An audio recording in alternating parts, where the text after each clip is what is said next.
Social media आप मध्यरु WhatsApp एक popular instant messaging आप अधिकांश लोक एहाकु व्यवहार करिथांती। अधिकांश लोक व्हाट्सएप पॉलिसी उपरे ध्यान दियंती नहीं, जहाँकि परे सेमानक पई अड़ुआ सृष्टि करिथाए।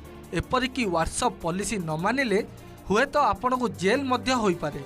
आपण जदि व्हाट्सएप रे किछि शेयर करूचंती तो ताहाले अनेक किछि जिनिस उपरे ध्यान रखिबा उचित। जदि आपण कोनोसी व्हाट्सएप ग्रुप रो एडमिन अछंती ताहेले आपणकर दायित्व दुई गुणा होई जाई थाए, कारण ग्रुप मेंबर्स को पोस्ट उपरे मध्य आपण को ध्यान दबा को पड़िबो। हिंसा सृष्टिकारी पोस्ट भूल ले करंतुनी शेयर। व्हाट्सएप रे भूल रे एमिति पोस्ट शेयर करंतुनी जहाँ सामाजिक मतभेद सृष्टि करि पारे।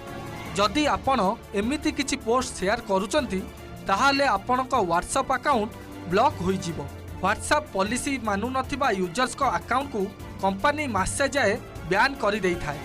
फलरे अकाउंट रिकवर करिया पई आपण को कारण दर्शाइबा को पड़ी थाए। भूल रे व्हाट्सएप रे हिंसा सृष्टिकारी धार्मिक भावना को क्षति पहुंचाउतबा पोस्ट शेयर करंतु नहीं। एपरी अनेक घटना देखिबा को मिलिछि।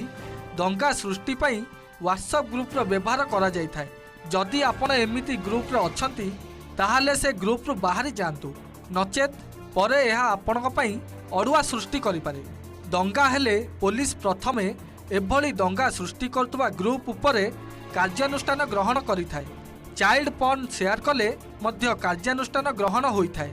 ए नै देश रे कठोर आईन कानून मध्य रहिछि।